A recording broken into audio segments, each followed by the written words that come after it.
은지야, 내가 왜 여기 있어? 환자 가족분, 지금은 들어오시면 안 됩니다.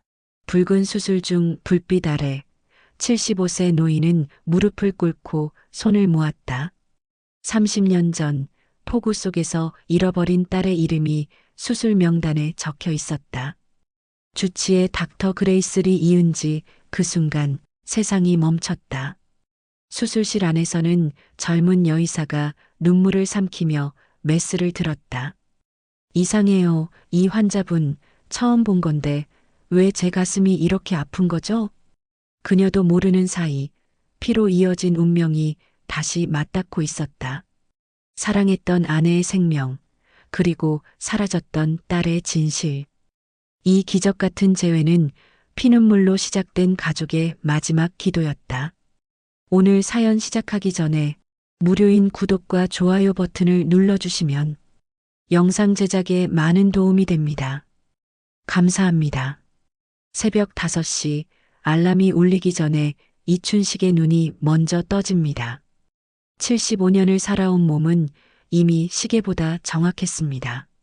낡은 이불을 걷어내고 일어나 허리를 한번 펴는데 등뼈 어딘가에서 뚝 소리가 났습니다. 아침마다 반복되는 통증이지만 이춘식은 신음 한 번 없이 문을 열고 복도로 나섭니다. 복도 끝에서 들려오는 기계음, 슉슉슉, 산소호흡기가 오늘도 그를 반겨주고 있었습니다. 서울 변두리의 낡은 다세대 주택, 2층 끝방. 페인트가 벗겨진 문고리를 돌리며 이춘식은 조용히 방 안으로 들어섭니다. 침대 위에 누워있는 박순애, 73세의 아내는 여전히 눈을 감고 있었습니다. 얼굴은 창백했고 코와 입에는 투명한 플라스틱 마스크가 씌워져 있었습니다. 산소호흡기는 밤새 쉬지 않고 돌아갔고 그 리듬에 맞춰 박순애의 가슴이 미세하게 오르내렸습니다. 이춘식은 침대 옆에 놓인 낡은 의자에 천천히 앉습니다. 의자 다리가 삐걱거렸지만 아내를 깨울까봐 조심스럽게 몸을 기댔습니다. 그리고 한참 동안 아내의 얼굴을 가만히 바라보았습니다. 주름진 얼굴, 가늘어진 머리카락, 움푹 들어간 볼. 73년의 세월이 새겨진 얼굴이었습니다. 하지만 이춘식의 눈에는 여전히 40살의 순애가 보였습니다. 딸을 잃기 전 아직 웃음을 잃지 않았던 그때의 순애 말입니다. 순애야, 나왔어. 목소리는 낮고 부드러웠습니다. 박순애의 눈꺼풀이 천천히 떨리더니 조금씩 열립니다. 초점 없는 눈동자가 천장을 향해 있다가 천천히 이춘식 쪽으로 움직입니다. 말은 할 수 없지만 그 눈빛만으로도 이춘식은 알 수 있었습니다. 왔구나 하고 인사하고 있다는 걸요. 30년 동안 눈빛만으로 대화를 나눴으니 이제는 말보다 더 정확했습니다. 이춘식은 침대 옆 테이블 위에 놓인 마른 수건을 집어듭니다. 그리고 박순애의 코와 입 주변에 연결된 산소호흡기 마스크를 조심스럽게 벗깁니다. 마스크 안쪽에는 밤사이 생긴 습기와 가래, 자국들이 얼룩져 있었습니다. 이춘식은 수건으로 하나하나 닦아냅니다. 마스크 테두리, 코 주변 피부, 입가의 침 자국까지. 손은 늙고 주름졌지만 움직임만큼은 간호사처럼 능숙했습니다. 오늘 날씨가 좀 풀렸어. 창문 좀 열까? 이춘식은 혼잣말처럼 중얼거리며 창문으로 다가갑니다. 낡은 커튼을 걷어 올리자 희미한 새벽 햇살이 방 안으로 스며듭니다.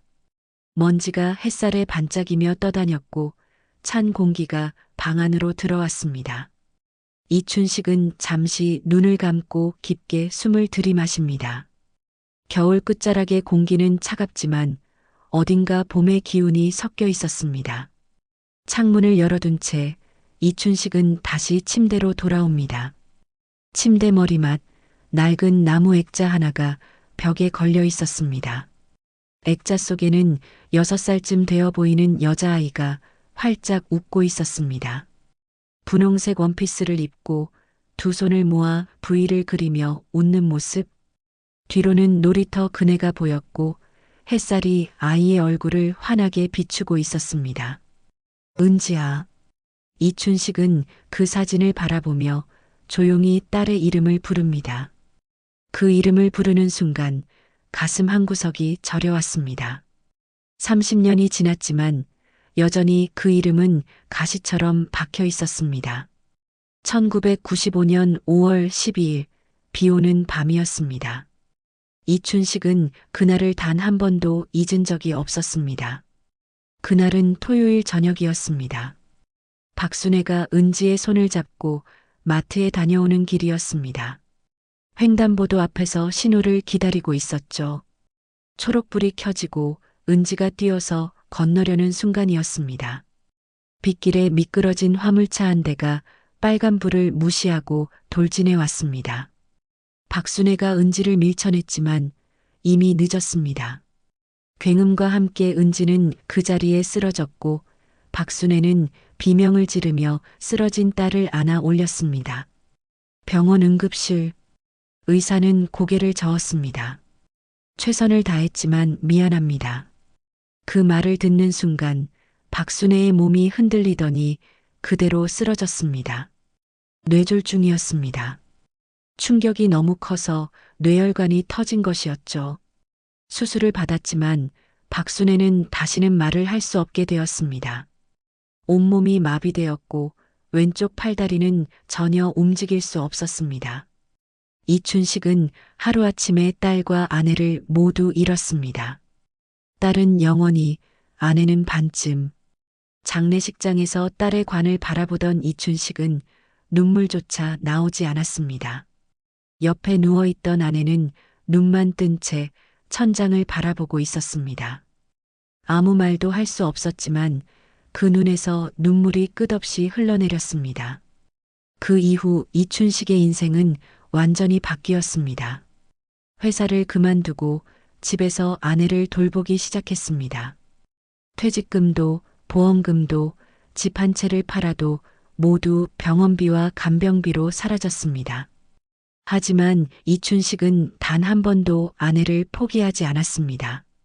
이미 딸을 잃었으니 아내마저 잃을 수는 없었습니다. 순애야, 아침 먹어야지.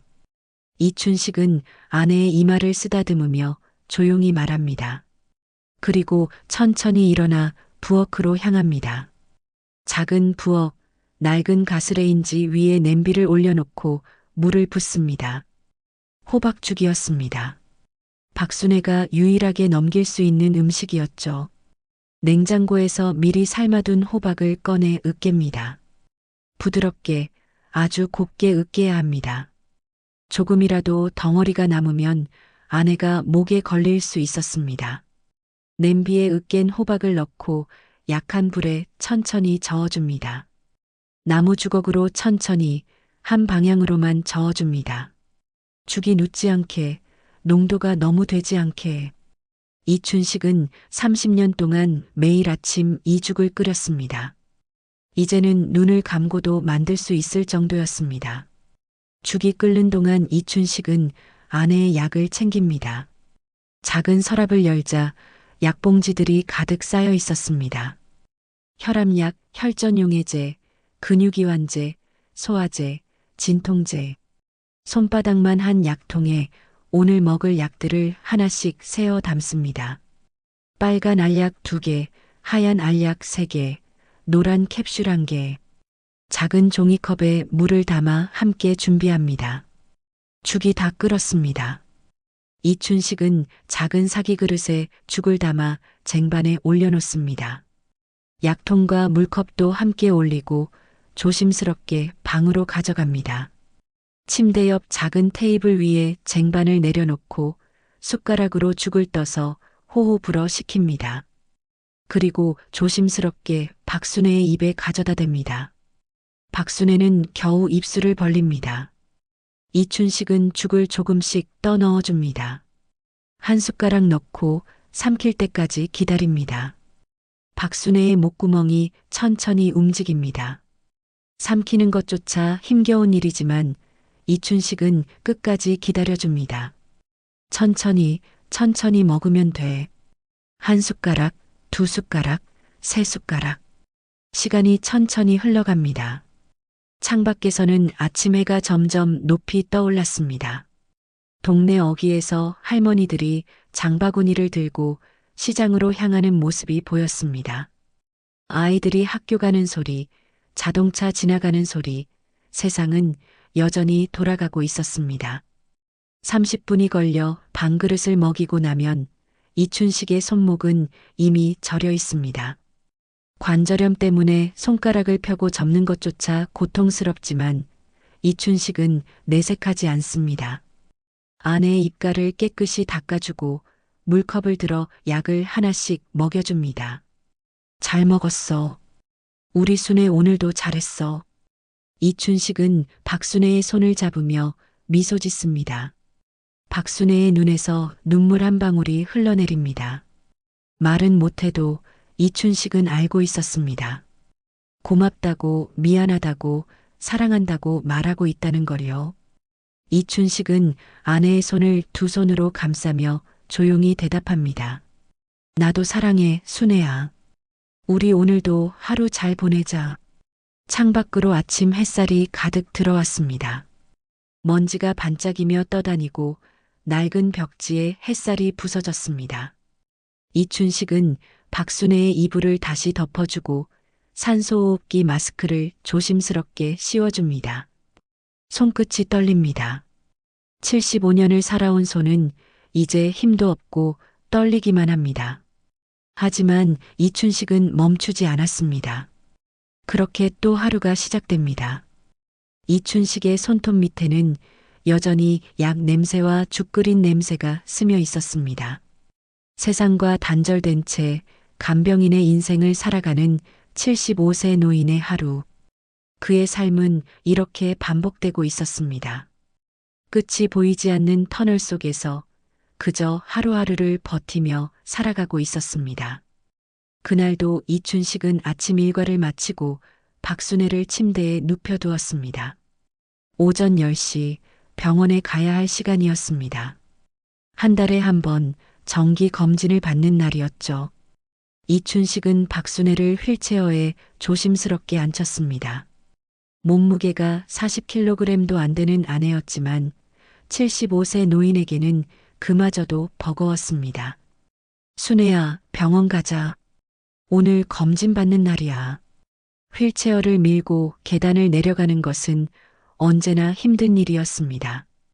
엘리베이터가 없는 다세대 주택이라 2층 계단을 내려가야 했습니다. 이춘식은 한 계단 한 계단 천천히 휠체어를 끌어내렸습니다. 허리가 끊어질 것 같았지만 멈출 수가 없었습니다. 이웃집 아주머니가 지나가다 도와주려 했지만 이춘식은 괜찮다며 손을 저었습니다. 30년 동안 이렇게 살아왔으니 이제는 익숙한 일이었습니다. 버스 정류장까지 10분을 걸어가 버스를 탔습니다. 휠체어를 접어서 들고 올라타는 것도 쉽지 않았지만 택시비를 아끼려면 어쩔 수 없었습니다. 병원까지는 버스로 40분이 걸렸습니다. 이춘식은 박순애 옆에 앉아 창밖을 바라보았습니다. 서울거리는 여전히 바빴고 사람들은 모두 바쁘게 걸어 다녔습니다. 이춘식만 시간이 멈춘 것 같았습니다. 병원에 도착해 접수를 하고 진료실 앞에서 기다렸습니다. 복도에는 환자들과 보호자들이 가득했습니다. 모두 지친 얼굴이었습니다. 이춘식도 그중 한 명이었죠. 1시간을 기다려 드디어 진료실 문이 열렸습니다. 이춘식 보호자님 들어오세요. 이춘식은 박순애의 휠체어를 밀고 진료실 안으로 들어갔습니다. 담당 의사는 50대 중반쯤 되어 보이는 남자였습니다. 의사는 컴퓨터 화면을 보며 심각한 표정을 지었습니다. 그리고 천천히 입을 열었습니다. 남편분, 이번 검사 결과가 좋지 않습니다. 이춘식의 가슴이 철렁 내려앉았습니다. 의사는 엑스레이 사진을 모니터에 띄워 보여주었습니다. 폐 사진이었습니다. 하얗게 뿌옇게 흐려진 폐가 화면에 가득했습니다. 부인의 폐 기능이 급격히 악화되었습니다. 산소호흡기로는 이제 한계입니다. 폐 이식 수술을 고려해야 할 시점입니다. 폐 이식이요? 이춘식의 목소리가 떨렸습니다. 의사는 고개를 끄덕였습니다. 네, 이식만이 방법입니다. 하지만 솔직히 말씀드리면 부인의 나이가 73세이고 전신 마비 상태라 수술 위험도가 매우 높습니다. 성공 확률은 30% 정도로 봅니다. 30%? 그 말은 곧 70%의 실패 확률을 의미했습니다. 이춘식은 입술을 깨물었습니다. 의사는 계속해서 설명했습니다. 그리고 수술비가 상당합니다. 대략 2억 원 정도 예상됩니다. 건강보험이 일부 적용되긴 하지만 본인 부담금도 7천만 원 정도는 각오하셔야 합니다. 7천만 원. 이춘식에게는 천문학적인 금액이었습니다. 퇴직금도 이미 다 썼고 집도 이미 팔았습니다. 지금 살고 있는 전세집마저 보증금을 빼면 3천만 원 정도밖에 남지 않았습니다. 어디서 7천만 원을 구한다는 말입니까? 생각해 보시고 결정하세요. 하지만 시간이 많지 않습니다. 빠르면 한 달, 늦어도 2달 안에는 결정하셔야 합니다. 진료실 문을 나서는 이춘식의 다리는 후들거렸습니다. 박순애의 휠체어를 밀고 복도로 나왔지만 발이 떨어지지 않았습니다. 벽에 기대어 한참을 서 있었습니다. 박순애는 휠체어에 앉아 고개를 떨구고 있었습니다. 눈물이 볼을 타고 흘러내렸습니다. 아내도 모든 걸 다 들었던 것입니다. 순애야, 괜찮아. 우리 방법을 찾아보자. 이춘식은 아내의 손을 잡으며 억지로 미소를 지었습니다. 하지만 속으로는 무너져 내리고 있었습니다. 돈이 없었습니다. 수술을 받을 방법이 없었습니다. 이춘식은 휠체어를 밀고 병원 복도를 천천히 걸었습니다. 어디로 가야 할지, 무엇을 해야 할지 막막했습니다. 복도 끝 벤치에 앉아 한참을 멍하니 있었습니다. 사람들이 지나갔고 간호사들이 바쁘게 오갔지만 이춘식의 귀에는 아무것도 들리지 않았습니다. 그저 의사의 말만 머릿속에서 맴돌았습니다. 2달 안에 결정하세요. 7천만 원. 성공 확률 30%. 돈이 문제가 아니야. 살아만 있어줘, 순애야. 이춘식은 중얼거렸습니다. 하지만 현실은 냉정했습니다. 돈이 없으면 수술을 받을 수 없었고 수술을 받지 못하면 아내는 죽는 것이었습니다. 이춘식은 주먹을 불끈 쥐었습니다. 손톱이 손바닥에 박혔지만 아프지 않았습니다. 그때였습니다. 이춘식의 눈에 병원 게시판이 들어왔습니다. 복도 벽면에 붙어 있는 큰 게시판이었는데 각종 공지사항과 안내문이 붙어 있었습니다. 이춘식은 무심코 게시판 쪽으로 다가갔습니다. 그리고 한 장의 포스터가 눈에 들어왔습니다. 무료 수술 지원 프로그램 해외 명예 초청 자선 의료재단. 이춘식은 포스터 앞에 멈춰 섰습니다. 손이 떨렸습니다. 포스터에는 이렇게 적혀 있었습니다. 미국 의료자선재단에서 한국의 저소득층 중증 환자를 대상으로 무료 수술을 지원합니다. 해외 명의가 직접 한국을 방문하여 수술을 진행합니다. 신청 자격 소득 하위 30% 이하 중증 질환자. 문의 2층 사회복지과. 이춘식의 심장이 두근거렸습니다. 무료 수술이라니. 이것이 마지막 희망일지도 모른다는 생각이 들었습니다. 포스터 하단에는 작은 글씨로 담당 의사의 이름이 적혀 있었습니다. 집도의 닥터 그레이스 리 한국계 미국인 심장외과 전문의. 이춘식은 포스터를 뚫어지게 바라보았습니다. 그레이스 리, 한국계 미국인. 이춘식은 포스터를 손으로 만져보았습니다. 이것이 정말일까? 정말 무료로 수술을 받을 수 있는 걸까? 너무 좋은 조건이라 믿기지 않았지만 이춘식에게는 다른 선택지가 없었습니다. 순애야, 여기 봐. 무료 수술 프로그램이래. 우리 신청해보자. 이춘식은 박순애에게 포스터를 보여주었습니다. 박순애의 눈에서 희미한 빛이 비쳤습니다. 이춘식은 곧바로 휠체어를 밀고 2층 사회복지과로 향했습니다. 복도를 지나 엘리베이터를 타고 2층으로 올라갔습니다. 사회복지과 문을 열고 들어서자 젊은 사회복지사가 반갑게 맞아주었습니다. 어서 오세요. 무엇을 도와드릴까요? 저 1층 게시판에 붙은 무료 수술 프로그램이요. 신청하고 싶습니다. 사회복지사는 고개를 끄덕이며 서류를 꺼냈습니다. 네, 여기 신청서 작성해 주세요. 소득 증명 서류와 진단서도 함께 제출하셔야 합니다. 심사를 거쳐서 대상자로 선정되면 연락드리겠습니다. 이춘식은 떨리는 손으로 신청서를 받았습니다. 희망이 보였습니다. 작은 희망이지만 이춘식에게는 마지막 희망이었습니다. 신청서를 꼼꼼히 작성하고 서류를 제출했습니다. 사회복지사는 친절하게 말했습니다. 일주일 안에 연락드리겠습니다. 기다려주세요. 이춘식은 고개를 깊이 숙여 인사했습니다. 감사합니다. 정말 감사합니다. 병원을 나서는 이춘식의 발걸음은 조금 가벼워졌습니다. 아직 확정된 것은 아니지만 희망이 생겼습니다. 그것만으로도 충분했습니다. 이춘식은 박순애의 휠체어를 밀며 조용히 말했습니다. 순애야, 우리 좀 더 버텨보자. 기회가 올 거야. 그녀가 왔다. 일주일이 지났습니다. 이춘식은 매일 전화기를 붙들고 살았습니다. 아침에 눈을 뜨면 제일 먼저 전화기를 확인했고 밤에 잠들기 전에도 전화기를 손에 쥐고 있었습니다. 혹시라도 전화를 놓칠까봐 화장실 갈 때도 들고 다녔습니다. 박순애는 그런 남편을 바라보며 눈으로만 응원했습니다. 그리고 8회째 되는 날 오후 드디어 전화가 왔습니다. 여보세요. 이춘식 보호자님이신가요? 병원 사회복지과입니다. 이춘식의 손이 떨렸습니다.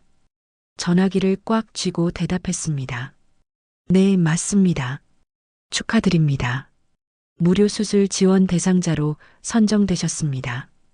내일 오전 10시에 병원 로비로 나오시면 담당 의사를 만나실 수 있습니다. 정말입니까? 정말요? 이춘식의 목소리가 떨렸습니다. 사회복지사는 밝은 목소리로 대답했습니다. 네, 정말입니다. 해외에서 오신 명의 선생님께서 직접 수술을 집도하실 겁니다. 내일 뵙겠습니다. 전화가 끊어진 후에도 이춘식은 한참 동안 전화기를 쥐고 서 있었습니다. 믿기지 않았습니다. 정말로 무료로 수술을 받을 수 있다니. 이춘식은 박순애가 누워있는 방으로 뛰어갔습니다.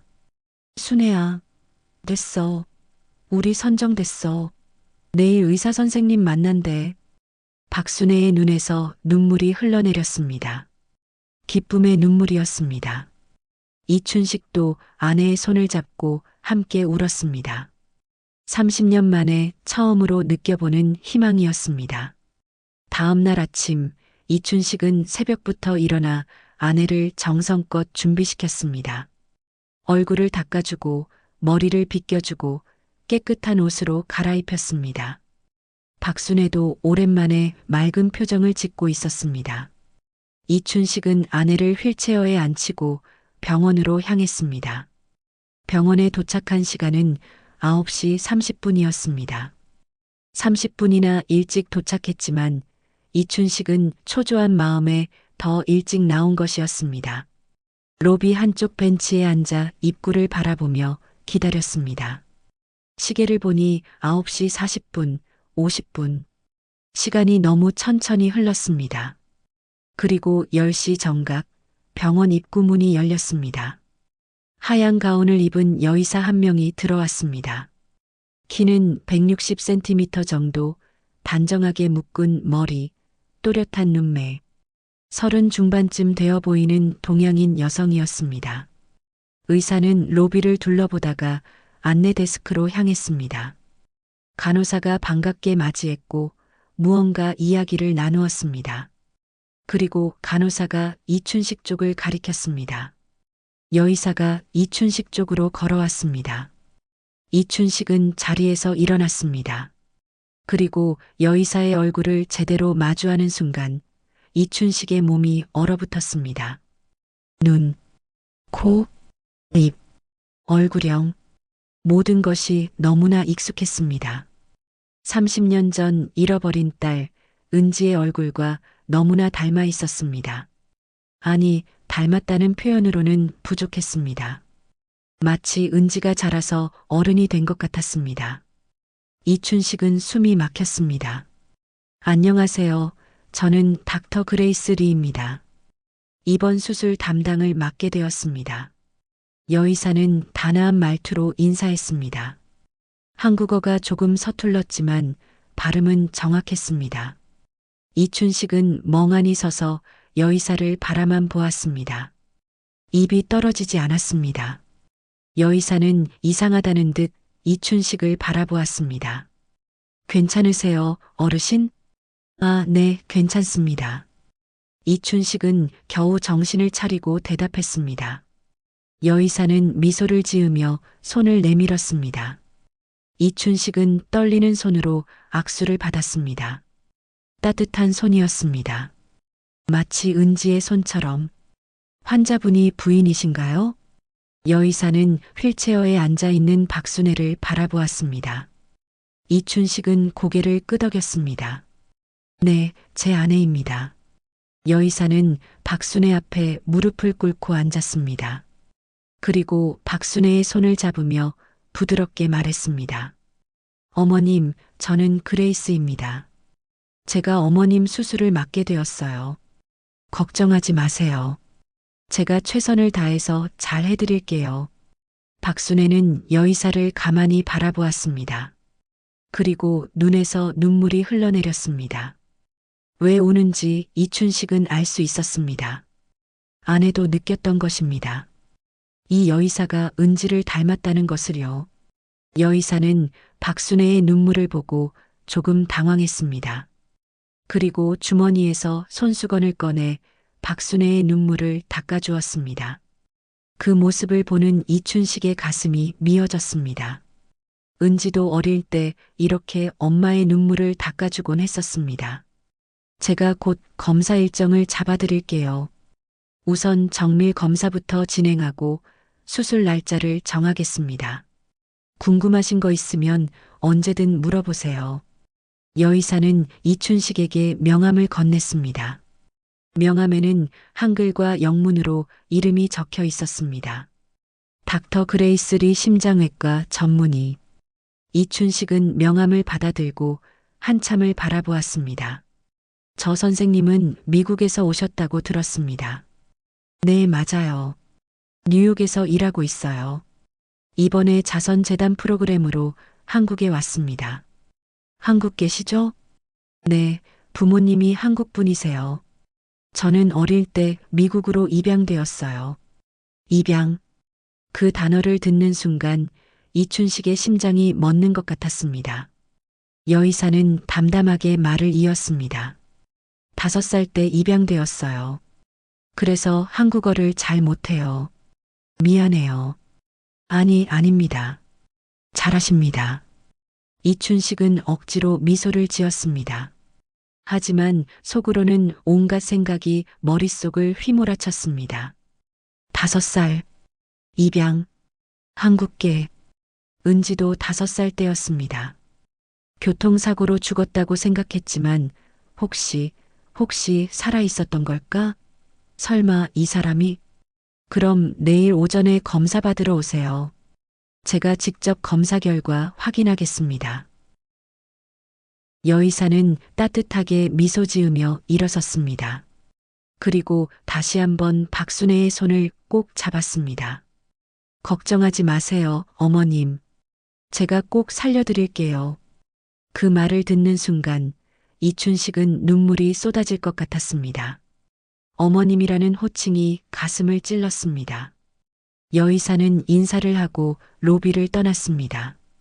이춘식은 그 뒷모습을 한참 동안 바라보았습니다.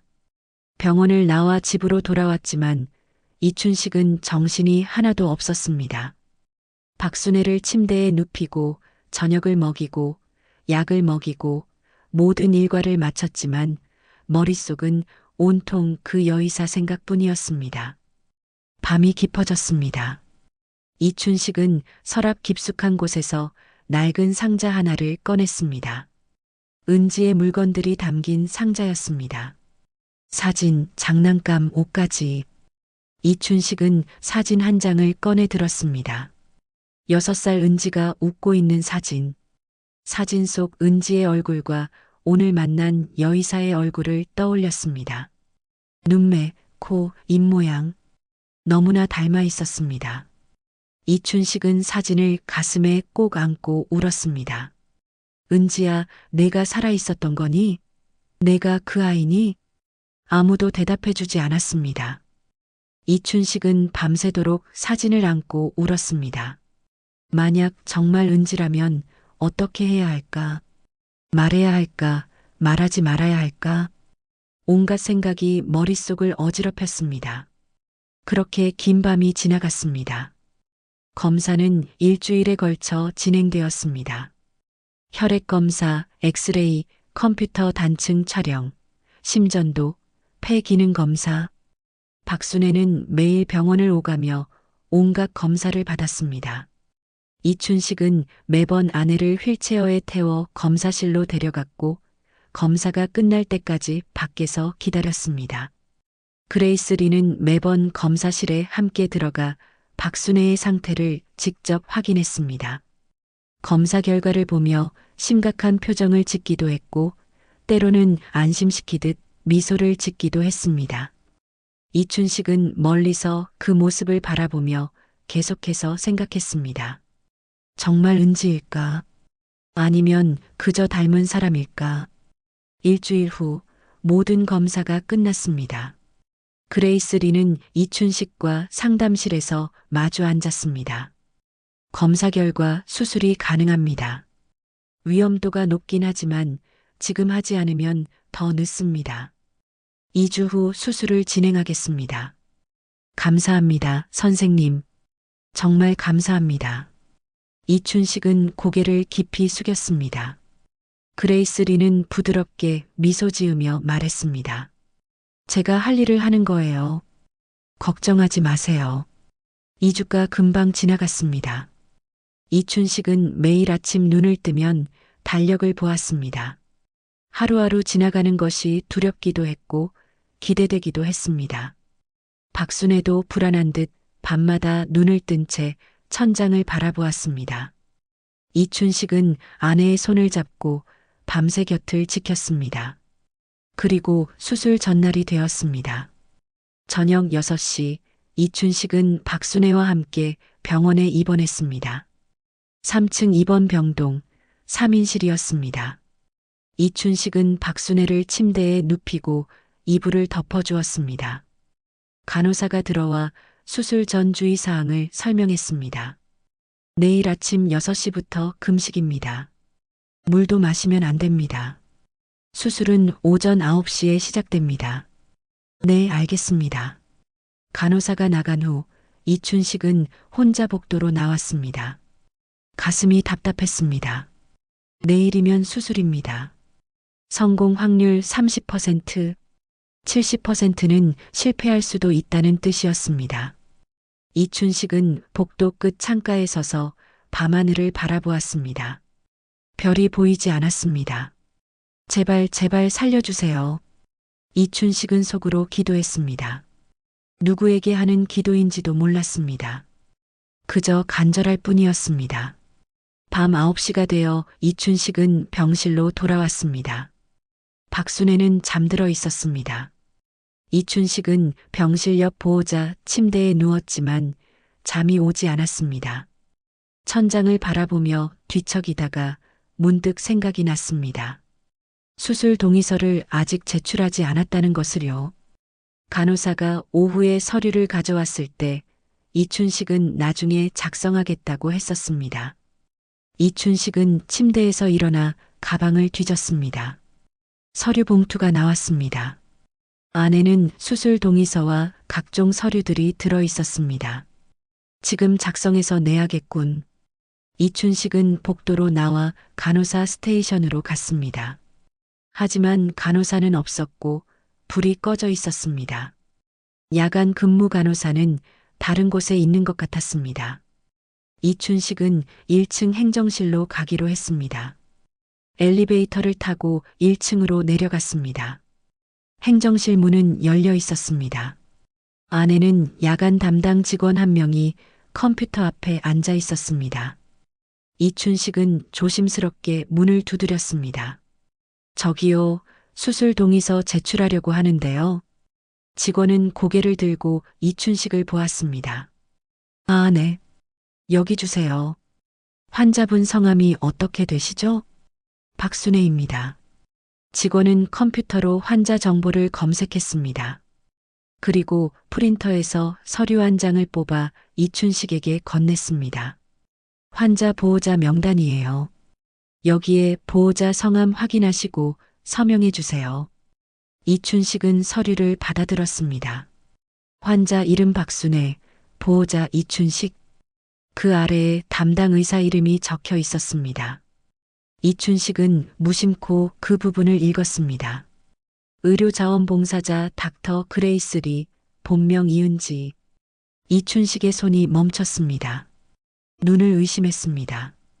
다시 한번 읽었습니다. 본명 이은지.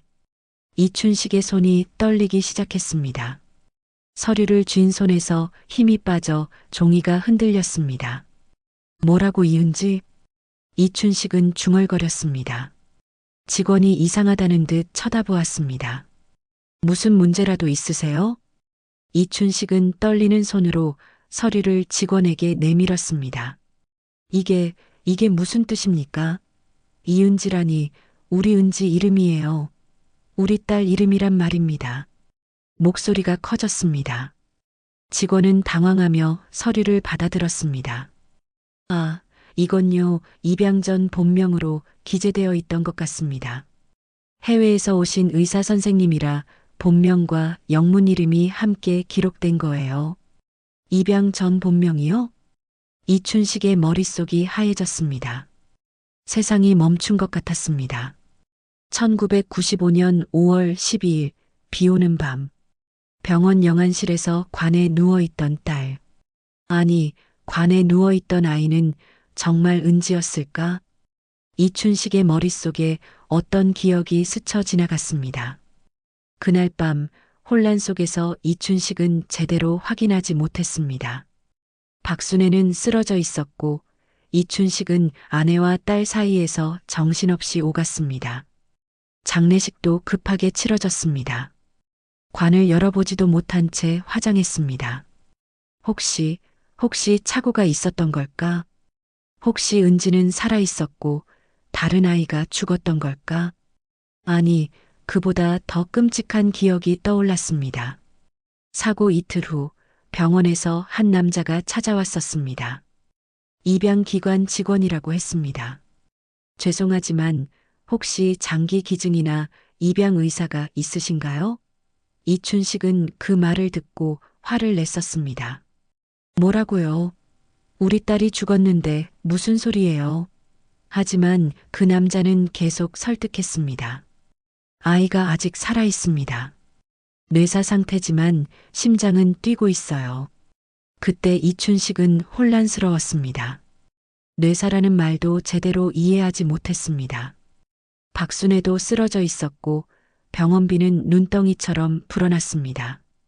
그 남자는 입양 서류를 내밀었습니다. 입양 보내시면 아이의 치료비는 입양 가족이 부담합니다. 이춘식은 그 서류에 도장을 찍었습니다. 정신없이 무엇을 하는지도 모른 채 그때 그 딸이 이춘식은 중얼거렸습니다. 직원이 걱정스럽게 물었습니다. 어르신 괜찮으세요? 얼굴이 안 좋으신데요. 이춘식은 대답하지 못했습니다. 다리에 힘이 풀려 그 자리에 주저앉았습니다. 직원의 도움으로 이춘식은 겨우 일어났습니다. 비틀거리며 병실로 돌아왔지만 정신은 하나도 없었습니다. 침대에 누워있는 박순애를 바라보았습니다. 아내도 알아야 했습니다. 은지가 살아있다는 것을, 내일 수술을 집도할 의사가 바로 우리 딸이라는 것을요. 이춘식은 박순애의 침대 옆에 앉았습니다. 아내의 손을 잡았습니다. 차가운 손이었습니다. 순애야, 깨있니? 박순애의 눈이 천천히 떠졌습니다. 이춘식을 바라보는 눈빛에는 불안함이 서려 있었습니다. 내일 수술을 앞두고 있으니 당연했습니다. 순애야, 들어봐. 중요한 얘기야. 이춘식은 떨리는 목소리로 말했습니다. 그레이스리 선생님 말이야. 그분 본명이 이은지야. 우리 은지 이름이랑 똑같아. 박순애의 눈이 커졌습니다. 이춘식은 계속 말을 이었습니다. 입양 전 본명이래. 5살 때 미국으로 입양됐다고 했잖아. 순애야, 그 아이가 우리 은지가 아닐까? 박순애의 눈에서 눈물이 쏟아졌습니다. 입술이 떨렸고 말하려는 듯 입이 미세하게 움직였지만 소리는 나오지 않았습니다. 이춘식도 눈물을 흘리며 아내의 손을 꽉 쥐었습니다. 미안해, 순애야. 내가 그때 내가 제대로 확인하지 못해서 입양 서류에 도장을 찍어버렸어. 정신이 없었어. 내가 쓰러져 있었고 병원비는 감당할 수 없었고 난 겁쟁이였어. 이춘식은 자책했습니다. 30년 동안 묻어두었던 죄책감이 터져 나왔습니다. 박순애는 고개를 저으며 눈물만 흘렸습니다. 이춘식은 아내의 이마에 자신의 이마를 대고 함께 울었습니다. 내일 수술 끝나고 은지한테 말해야 할까? 내가 엄마고 내가 아빠라고. 박순애는 눈으로 대답했습니다. 그 눈빛은 말하고 있었습니다. 말해야 해. 우리 딸인데. 이춘식은 고개를 끄덕였습니다. 밤새 잠을 이루지 못했습니다. 이춘식은 박순애의 손을 잡고 앉아 있었고 박순애도 눈을 뜬 채 천장을 바라보고 있었습니다. 두 사람 모두 내일을 기다리고 있었습니다. 새벽 6시 간호사가 들어왔습니다. 수술 전 준비였습니다. 박순애의 몸을 닦아주고 수술복으로 갈아입혔습니다. 이춘식은 옆에서 지켜보며 아내를 격려했습니다. 괜찮아, 순애야. 은지가 해줄 거야. 우리 딸이 엄마를 살릴 거야. 아침 8시 이동 침대가 왔습니다. 박순애를 이동 침대로 옮기고 수술실로 향했습니다. 이춘식은 침대 옆에서 함께 걸었습니다. 복도를 지나 수술실 앞에 도착했습니다. 큰 문 위에는 수술 중이라는 전광판이 꺼져 있었습니다. 수술실 앞 대기실에서 잠시 기다렸습니다. 다른 환자 가족들도 불안한 얼굴로 앉아 있었습니다. 이춘식은 박순애의 손을 꼭 잡았습니다. 사랑해, 순애야. 꼭 살아서 나와. 박순애는 눈으로 대답했습니다. 나도 사랑해. 그 순간 수술실 문이 열렸습니다. 간호사가 나와 박순애를 데리고 들어갔습니다. 이춘식은 문 앞까지 따라갔지만 더 이상은 들어갈 수 없었습니다. 보호자분은 여기서 대기해 주세요. 문이 닫히려는 순간 이춘식은 안을 들여다보았습니다.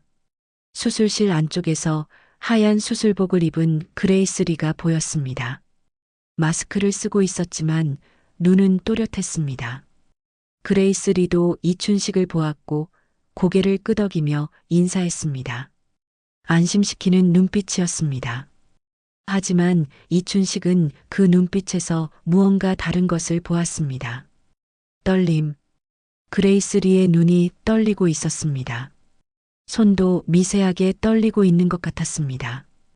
옆에 있던 동료 의사가 그레이스리에게 무언가 물었습니다. 괜찮으세요? 손이 떨리는 것 같은데요. 그레이스 리는 고개를 저으며 대답했습니다. 괜찮아요.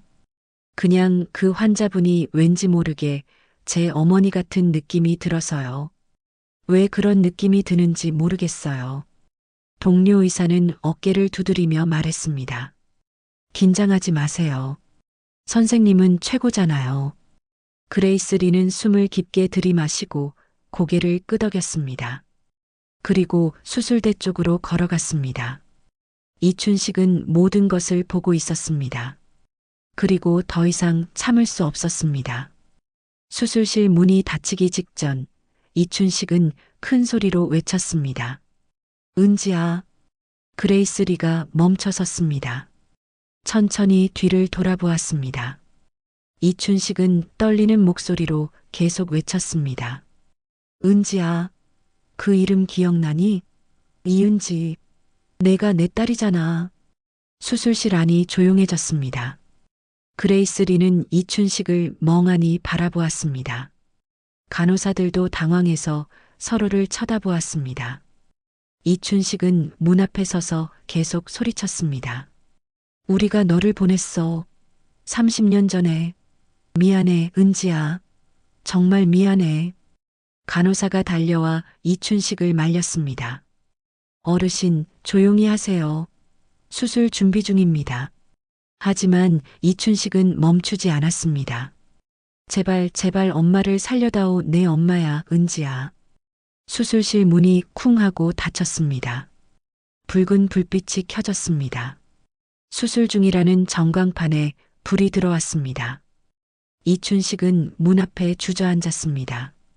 은지야 미안해, 아빠가 미안해. 이춘식은 문에 이마를 대고 오열했습니다. 30년 동안 참아왔던 눈물이 쏟아졌습니다. 복도를 지나가던 사람들이 쳐다보았지만 이춘식은 신경 쓰지 않았습니다. 그저 울 뿐이었습니다. 수술실 안 그레이스 리는 멍하니 서 있었습니다. 동료 의사가 다가와 물었습니다. 선생님 괜찮아요? 저 환자 보호자분이 뭐라고 하신 거예요? 그레이스 리는 대답하지 않았습니다. 마스크 너머로 눈물이 흘러내렸습니다. 이은지. 그 이름이 가슴을 찔렀습니다.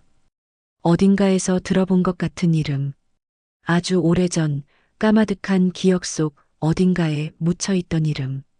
선생님, 수술 시작해야 합니다. 마취가 의사의 목소리가 들렸습니다. 그레이스 리는 고개를 저으며 정신을 차렸습니다. 지금은 수술에 집중해야 했습니다. 감정은 나중에 정리하면 됩니다. 지금은 환자를 살려야 했습니다. 시작하겠습니다. 그레이스 리는 수술대 앞으로 걸어갔습니다. 하지만 손은 여전히 떨리고 있었습니다. 수술은 6시간 동안 계속되었습니다. 이춘식은 수술실 문 앞 벤치에 앉아 하염없이 기다렸습니다. 시계를 보고 또 봤습니다. 10시, 11시, 정오, 오후 1시. 시간은 천천히, 너무나 천천히 흘러갔습니다. 오후 3시, 드디어 수술실 문 위에 붉은 불빛이 꺼졌습니다. 이춘식은 벌떡 일어났습니다. 심장이 터질 것처럼 뛰었습니다. 문이 열리고 간호사가 나왔습니다.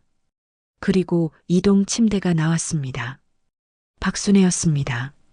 얼굴에는 산소 마스크가 씌워져 있었고 온몸에 관이 연결되어 있었습니다. 아내가 어떻게 됐습니까? 이춘식은 간호사에게 달려가 물었습니다. 간호사는 피곤한 얼굴로 대답했습니다. 수술은 성공적으로 끝났습니다. 중환자실로 옮깁니다. 의식은 아직 없고 이틀 정도 지켜봐야 합니다. 감사합니다. 정말 감사합니다. 이춘식은 고개를 숙였습니다. 박순애를 실은 침대가 복도를 지나갔고 이춘식은 뒤를 따라갔습니다. 중환자실 입구에서 멈춰야 했습니다. 보호자는 들어갈 수 없었습니다. 1시간에 10분씩만 면회 가능합니다. 다음 면회 시간은 4시입니다. 간호사의 말에 이춘식은 고개를 끄덕였습니다. 중환자실 유리문 너머로 박순애가 침대에 누워있는 모습이 보였습니다. 숨을 쉬고 있었습니다. 살아 있었습니다. 이춘식은 그 자리에 주저앉아 울었습니다. 안도의 눈물이었습니다. 하지만 그레이스 리는 보이지 않았습니다. 수술을 집도한 의사인데 어디로 간 걸까? 이춘식은 중환자실 간호사에게 물었습니다. 저 수술하신 의사 선생님은 어디 계신가요? 닥터리 선생님이요? 수술 끝나고 어디론가 가셨는데요. 잠깐 바람 쐬러 가신 것 같아요. 이춘식은 고개를 끄덕였습니다. 은지를 찾아야 했습니다. 말을 해야 했습니다. 이춘식은 병원 안을 헤맸습니다. 복도를, 로비를, 외래 진료실을 돌아다녔지만 그레이스 리는 보이지 않았습니다. 그때 한 간호사가 지나가다 말했습니다. 혹시 옥상 찾아보셨어요? 의사 선생님들 쉬실 때 거기 많이 가세요. 이춘식은 엘리베이터를 타고 옥상으로 올라갔습니다. 6층 버튼을 눌렀습니다. 엘리베이터가 천천히 올라갔고 문이 열렸습니다. 옥상으로 나가는 철문이 보였습니다.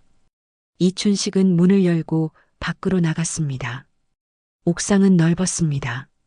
한쪽에는 벤치가 놓여 있었고 멀리 난간 쪽에 누군가 서 있었습니다. 하얀 가운을 입은 사람. 그레이스 리였습니다. 이춘식은 천천히 다가갔습니다. 가까이 가서 보니 그레이스 리는 울고 있었습니다. 어깨가 떨리고 있었고 손으로 얼굴을 가리고 있었습니다. 이춘식은 조심스럽게 다가가 멈춰 섰습니다. 그레이스 리는 이춘식을 느끼지 못했습니다. 내가 왜 저 어르신을 보면 가슴이 이렇게 아픈 걸까? 그레이스 리는 혼잣말처럼 중얼거렸습니다. 그리고 가방에서 낡은 서류 봉투를 꺼냈습니다. 봉투를 열자 오래된 서류들이 나왔습니다. 그레이스 리는 떨리는 손으로 서류를 펼쳤습니다. 입양 서류였습니다. 누렇게 바랜 종이 위에 한글과 영어가 함께 적혀 있었습니다. 그레이스 리는 서류를 읽기 시작했습니다. 아동 이름 이은지, 생년월일 1990년 3월 5일, 입양일자 1995년 5월 20일. 그레이스 리의 손이 멈췄습니다. 서류 하단에 보호자 이름이 적혀 있었습니다. 친부모 이춘식, 박순애. 그레이스 리의 눈이 커졌습니다. 입술이 떨렸습니다. 서류 뒷면에는 작은 사진 한 장이 클립으로 붙어 있었습니다. 5살쯤 되어 보이는 여자아이의 사진. 병원 침대에 누워있는 모습이었습니다. 아이는 눈을 감고 있었고 온몸에 관이 연결되어 있었습니다. 이게 나? 그레이스 리는 사진을 떼어내 손에 들었습니다. 오래된 사진이라 빛이 바랬지만 얼굴은 또렷했습니다. 자신의 어린 시절 얼굴이었습니다. 이춘식, 박순의 엄마 아빠? 그레이스 리는 무릎이 꺾였습니다. 그 자리에 주저앉아 서류를 가슴에 안았습니다. 오랫동안 잊고 살았던 기억들이 떠올랐습니다. 비 오는 밤, 어떤 남자의 목소리, 은지야, 미안해. 병원 복도, 하얀 천장, 엄마의 울음소리. 저분들이 내 부모님이었어. 그레이스 리는 울었습니다. 30년 동안 궁금했던 것들이 한꺼번에 풀렸습니다. 왜 한국에 돌아오고 싶었는지, 왜 자선 의료 프로그램에 자원했는지, 왜 저 환자를 보면 가슴이 아팠는지. 모든 것이 운명이었습니다. 이춘식은 멀리서 그 모습을 바라보았습니다. 다가가야 할까, 그냥 둬야 할까. 고민하다가 조용히 돌아서려는 순간이었습니다. 삐삐삐삐. 그레이스 리의 호출기에서 소리가 났습니다. 그레이스 리는 눈물을 닦으며 호출기를 확인했습니다. 화면에 메시지가 떴습니다. 긴급. 환자 박순애. 중환자실. 상태 급변. 그레이스 리의 얼굴이 창백해졌습니다. 서류를 가방에 집어넣고 뛰기 시작했습니다. 이춘식도 뒤따라 뛰었습니다. 두 사람은 옥상 문을 박차고 나가 계단을 내려갔습니다. 중환자실에 도착했을 때 간호사들이 박순애 주변에 모여 있었습니다. 의료기기에서 경보음이 울리고 있었습니다. 심전도 그래프가 불규칙하게 흔들렸습니다. 혈압 급강하, 맥박 불안정, 간호사가 외쳤습니다. 그레이스 리는 가운을 입지도 않은 채 중환자실 안으로 뛰어들었습니다. 제가 봅니다. 그레이스 리는 박순애의 침대 옆으로 갔습니다. 눈을 감고 있는 박순애의 얼굴은 창백했습니다. 심전도 그래프는 점점 더 불규칙해졌습니다. 심장이 약해지고 있어요. 쇼크 상태입니다. 그레이스 리는 박순애의 손을 잡았습니다. 차가운 손이었습니다. 눈물이 또다시 흘러내렸습니다. 엄마 버텨줘요. 제발. 이춘식은 유리문 밖에서 그 장면을 지켜보았습니다. 무릎이 꺾여 바닥에 주저앉았습니다. 두 손을 모아 기도했습니다. 제발 제발 살려주세요. 중환자실 안 의료진들이 응급처치를 시작했습니다. 그레이스 리는 박순애의 손을 놓지 않았습니다. 심전도 그래프가 점점 평평해졌습니다. 피로 맺어진 재회. 심전도 그래프가 평평해졌습니다. 길고 긴 삐소리가 중환자실을 가득 채웠습니다. 간호사들이 당황하며 소리쳤습니다. 심정지, 심정지입니다. 그레이스 리는 박순애의 가슴에 손을 올렸습니다. 심장이 멈춘 것입니다. 수술 후 합병증이었습니다. 이식된 폐가 제대로 작동하지 않아 심장에 무리가 간 것이었습니다. 그레이스 리는 재빨리 판단했습니다. 다시 수술실로 옮깁니다. 지금 당장. 간호사들이 움직였습니다. 이동 침대를 준비하고 박순애를 옮겼습니다. 그레이스 리는 침대를 밀며 복도를 달렸습니다. 중환자실에서 수술실까지는 2층을 올라가야 했습니다. 엘리베이터를 기다릴 시간이 없었습니다. 계단으로 갑니다. 간호사 2명과 함께 침대를 들어 올렸습니다. 계단을 올라가며 그레이스 리는 한 손으로 박순애의 가슴을 압박했습니다. 심폐소생술이었습니다. 하나, 둘, 셋, 넷. 리듬에 맞춰 가슴을 눌렀습니다. 엄마, 버텨요. 제발 버텨줘요. 그레이스 리는 울면서 심폐소생술을 계속했습니다. 2층 계단을 올라가는 동안 팔이 저렸지만 멈추지 않았습니다. 수술실 앞에 도착했을 때 이미 응급수술 준비가 되어 있었습니다. 간호사가 미리 연락을 해둔 것이었습니다. 들어갑니다. 수술실 문이 열렸습니다. 박순애를 수술대로 옮기고 그레이스 리는 재빨리 소독을 했습니다. 손을 씻고 장갑을 끼고 가운을 입었습니다. 동료 의사들도 급히 달려왔습니다. 무슨 일입니까? 이식된 폐에서 출혈이 있는 것 같습니다. 봉합 부위가 터진 것 같아요. 지금 열어봐야 합니다. 그레이스 리는 수술대 앞에 섰습니다. 손이 떨렸습니다. 아까보다 더 심하게 떨렸습니다. 눈앞이 흐려졌습니다. 동료 의사가 그레이스 리의 어깨를 잡았습니다. 선생님, 괜찮으세요? 제가 할까요? 아니요. 그레이스 리는 고개를 저었습니다. 눈을 감고 깊게 숨을 들이마셨습니다. 그리고 눈을 떴습니다. 손 떨림이 멈췄습니다. 시야가 또렷해졌습니다. 의사로서의 본능이 깨어났습니다. 메스. 간호사가 메스를 건넸습니다. 그레이스 리는 메스를 잡고 박순애의 가슴을 열었습니다. 이미 한 번 수술한 부위였습니다. 봉합된 상처를 다시 열어야 했습니다. 피가 흘러나왔습니다. 그레이스 리는 침착하게 출혈 부위를 찾았습니다. 여기입니다. 폐동맥 봉합 부위가 터졌어요. 그레이스 리는 지혈 집게로 출혈 부위를 잡았습니다. 그리고 봉합사를 요청했습니다. 간호사가 봉합사를 건넸고 그레이스 리는 미세한 바늘로 터진 부위를 다시 꿰맸습니다. 한 땀 한 땀. 정확하고 신중하게. 수술실은 조용했습니다. 의료기기 소리와 그레이스 리의 숨소리만 들렸습니다. 모두가 숨을 죽이고 지켜보았습니다. 그레이스 리의 이마에는 땀이 맺혔습니다. 간호사가 거즈로 땀을 닦아주었습니다. 조금만 더 버텨줘요, 엄마.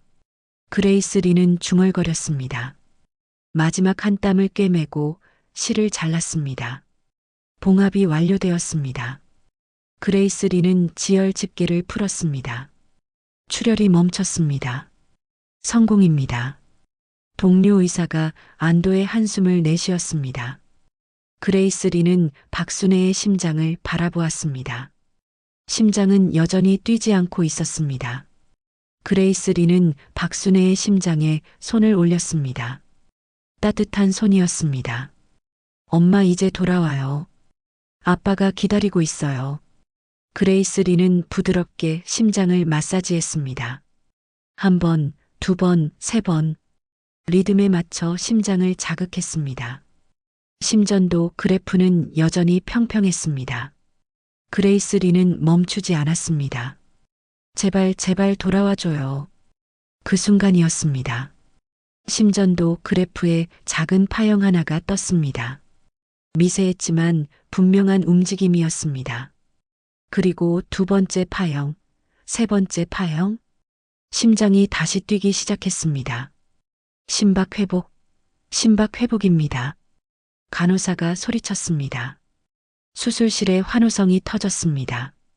그레이스 리는 그 자리에 주저앉을 뻔했지만 겨우 버텼습니다. 아직 끝나지 않았습니다. 가슴을 다시 봉합해야 했습니다. 계속합니다. 그레이스 리는 다시 메스를 들었습니다. 가슴을 층층이 봉합했습니다. 근육, 피부 모든 것을 제자리에 돌려놓았습니다. 1시간이 더 걸렸습니다. 마지막 봉합이 끝났을 때 그레이스 리는 비틀거렸습니다. 동료 의사가 그레이스 리를 부축했습니다. 수고하셨습니다, 선생님. 정말 대단한 수술이었어요. 그레이스 리는 고개를 끄덕였습니다. 수술대 위에 누워있는 박순애를 바라보았습니다. 숨을 쉬고 있었습니다. 심장이 뛰고 있었습니다. 살아 있었습니다. 수술이 완전히 끝나고 박순애를 다시 중환자실로 옮겼습니다. 그레이스 리는 수술복을 벗고 중환자실로 갔습니다. 유리문 밖에서 이춘식이 서 있었습니다. 눈물로 범벅이 된 얼굴이었습니다. 그레이스 리는 이춘식 앞에 섰습니다. 두 사람은 한참 동안 서로를 바라보았습니다. 그레이스 리가 먼저 입을 열었습니다. 아버지. 그 한마디에 이춘식은 무너졌습니다. 무릎을 꿇고 울음을 터뜨렸습니다. 그레이스 리도 무릎을 꿇고 이춘식을 안았습니다. 미안해요, 아빠. 늦어서 미안해요. 아니야, 은지야. 돌아와줘서 고마워. 정말 고마워. 두 사람은 병원 복도 한가운데서 부둥켜 안고 울었습니다. 30년 만에 재회였습니다. 지나가던 사람들이 멈춰서서 바라보았지만 두 사람은 신경 쓰지 않았습니다. 한참을 울고 나서 그레이스 리는 중환자실을 바라보았습니다. 박순애가 침대에 누워 있었습니다. 그리고 놀랍게도 박순애의 눈이 떠 있었습니다. 마취에서 깨어난 것이었습니다. 엄마가 깨어났어요. 그레이스 리는 일어나 유리문을 열고 안으로 들어갔습니다. 이춘식도 뒤따라 들어갔습니다. 간호사가 말렸지만 이춘식은 듣지 않았습니다. 박순애는 천장을 바라보고 있었습니다. 그리고 천천히 고개를 돌려 그레이스 리를 보았습니다. 눈에서 눈물이 흘러내렸습니다. 입술이 떨렸습니다. 그리고 거의 들리지 않는 목소리로 말했습니다. 은지야, 내 딸아. 30년 만에 나온 목소리였습니다. 그레이스 리는 박순애의 손을 잡고 울었습니다. 네, 엄마. 나예요. 은지예요. 제가 돌아왔어요. 이춘식은 그 광경을 보며 무릎을 꿇었습니다. 세 사람은 함께 울었습니다. 몇 주가 흐른 후 봄이 찾아왔습니다. 병원 창밖으로 벚꽃이 피어나고 따뜻한 햇살이 들어왔습니다. 중환자실에서 일반 병실로 옮긴 박순애는 놀라운 회복세를 보였습니다. 여전히 산소호흡기를 달고 있었지만 예전보다 호흡이 훨씬 안정적이었습니다. 그리고 무엇보다 놀라운 것은 박순애가 다시 말을 할 수 있게 되었다는 것입니다. 처음에는 한 단어, 두 단어만 겨우 내뱉었지만 시간이 지나면서 점점 문장을 만들 수 있게 되었습니다. 30년 만에 되찾은 목소리였습니다. 담당 의사들도 놀라워했습니다. 의학적으로 설명하기 어려운 회복이었습니다. 은지는 말했습니다. 가족이 함께 있어서 그래요. 사랑이 치료한 거예요. 춘씨가 고마워. 30년 동안 나를 지켜줘서. 박순애가 남편을 보며 말했습니다. 목소리는 여전히 약했지만 감정이 담겨 있었습니다. 이춘식은 아내의 손을 잡으며 고개를 저었습니다. 무슨 소리야? 우리 부부인데. 나도 고마워. 살아줘서. 병실 창가에는 3개의 의자가 놓여 있었습니다. 이춘식, 박순애, 그리고 은지. 세 사람은 오후마다 창가에 함께 앉아 햇살을 쬐었습니다. 은지는 어린 시절 이야기를 하나씩 들려주었습니다. 미국에서의 생활, 의대 시절, 처음 수술을 집도했던 날. 이춘식과 박순애는 딸의 이야기를 들으며 때로는 웃고 때로는 울었습니다. 엄마, 아빠, 저 사실 항상 꿈을 꿨어요. 누군가 저를 안아주는 꿈. 따뜻한 목소리로 제 이름을 부르는 꿈. 은지야, 은지야 하고 부르는 목소리. 그게 엄마 목소리였던 것 같아요. 박순애는 딸의 손을 꼭 잡으며 눈물을 흘렸습니다. 이춘식도 손수건으로 눈가를 닦았습니다. 은지는 미국으로 돌아가지 않기로 결정했습니다. 자선 의료 프로그램은 이미 종료되었지만 은지는 한국에 남기로 했습니다. 병원 측에서도 은지의 실력을 높이 평가하고 정식으로 채용을 제안했습니다. 은지는 그 제안을 받아들였습니다. 뉴욕 병원에는 사직서를 냈고 동료들은 아쉬워했지만 축복해 주었습니다. 한국 국적도 다시 찾았어요, 아빠. 은지는 서류 봉투를 꺼내 보여주었습니다. 대한민국 여권이었습니다. 이름은 이은지. 더 이상 그레이스리가 아니었습니다. 본래의 이름을 되찾은 것이었습니다. 여권 사진 속 은지는 환하게 웃고 있었습니다. 은지야, 정말 한국에 남을 거니? 미국에서의 생활은 어떻게 하고? 내 친구들도 있고 일도 잘하고 있었잖니? 이춘식은 걱정스럽게 물었습니다. 은지는 고개를 저으며 미소 지었습니다. 아빠, 제 고향은 한국이에요. 이제야 집으로 돌아온 거예요. 미국은 제가 잠시 머물렀던 곳일 뿐이에요. 제 뿌리는 여기, 이 땅에 있어요. 그리고 무엇보다 엄마 아빠가 여기 계시잖아요. 늦었지만 이제라도 가족과 함께 살고 싶어요. 박순애가 은지의 손을 잡았습니다. 눈에서 눈물이 흘렀습니다. 미안해, 엄마가 미안해. 내가 어릴 때 지켜주지 못해서. 엄마, 아니에요. 아무도 잘못한 거 없어요. 사고였어요. 그리고 엄마는 저를 살리려고 밀어내셨잖아요. 그래서 제가 살아난 거예요. 우리 다시 만났잖아요. 그걸로 충분해요.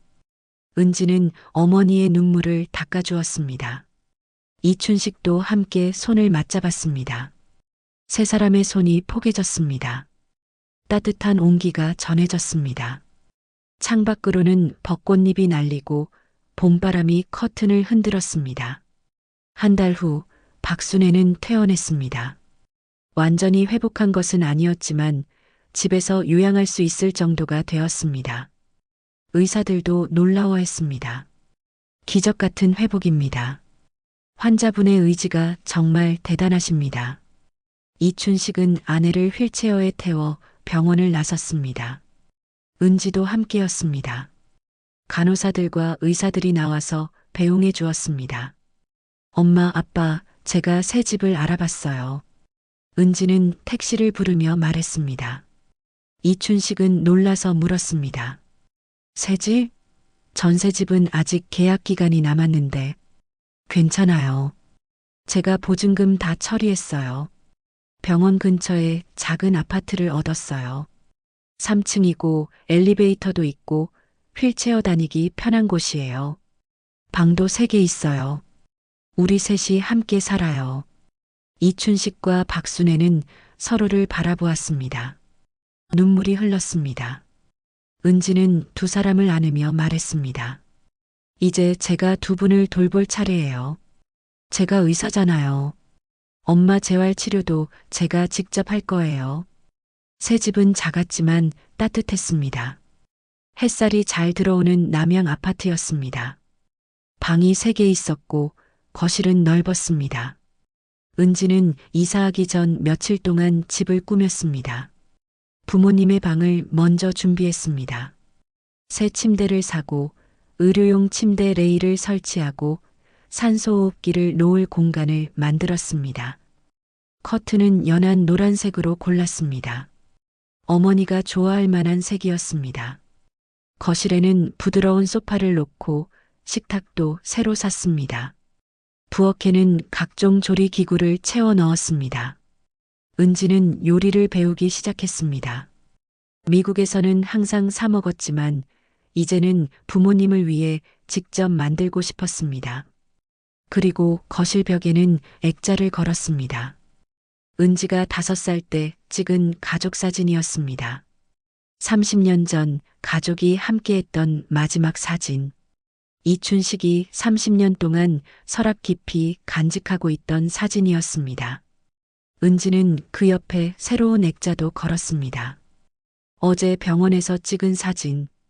3사람이 창가에서 함께 웃고 있는 사진이었습니다. 이제 새로운 추억을 만들어가는 거예요. 과거도 소중하지만 우리에게는 미래가 있어요. 은지는 미소 지었습니다. 이춘식은 두 사진을 번갈아 보며 눈물을 흘렸습니다. 30년 전 사진 속 은지는 앙증맞은 5살 아이였고 지금은 훌륭한 의사가 된 35살 여성이었습니다. 박순애도 휠체어에 앉아 사진을 바라보며 울었습니다. 하지만 그 눈물은 슬픔의 눈물이 아니었습니다. 기쁨과 감사의 눈물이었습니다. 첫 아침이 밝았습니다. 은지는 새벽 6시에 일어나 부모님 방을 살폈습니다. 아버지는 여전히 어머니 옆에서 잠들어 있었습니다. 은지는 조용히 어머니의 산소호흡기를 확인하고 혈압을 재고 체온을 쟀습니다. 모든 것이 정상이었습니다. 은지는 부엌으로 가서 죽을 끓이기 시작했습니다. 호박죽이었습니다. 아버지에게 배운 대로 천천히 정성껏 끓였습니다. 어느 화창한 봄날 오후 3사람은 거실에 함께 앉아 있었습니다. 창밖으로는 벚꽃잎이 날렸고 아파트 단지 놀이터에서 아이들의 웃음소리가 들렸습니다. 이춘식은 아내에게 약을 먹이고 은지는 어머니의 다리를 마사지해주고 있었습니다. 재활치료의 일환이었습니다. 혈압 정상이에요, 엄마. 아주 좋아지고 있어요. 이 속도면 곧 보행 보조기로 걸을 수 있을 거예요. 정말이니? 박순애의 목소리에 희망이 담겼습니다. 은지는 고개를 끄덕였습니다. 네, 엄마. 제가 매일 재활 치료해드릴게요. 천천히 조금씩 좋아지실 거예요. 고마워, 은지야. 정말 고마워. 박순애는 딸의 손을 꼭 잡았습니다. 은지는 미소 지으며 어머니의 머리를 빗겨주었습니다. 이춘식은 그 모습을 바라보며 행복한 한숨을 내쉬었습니다. 이게 꿈인가 싶어. 은지가 돌아오고 순애가 말을 하고 우리 셋이 이렇게 함께 있다니. 꿈이 아니에요, 아빠. 현실이에요. 우리의 새로운 시작이에요. 은지는 아버지의 어깨에 머리를 기댔습니다. 이춘식은 딸의 머리를 쓰다듬었습니다. 75년을 살아오며 이렇게 행복한 순간은 처음이었습니다. 세 사람은 한참 동안 아무 말 없이 앉아 있었습니다. 말이 필요 없었습니다.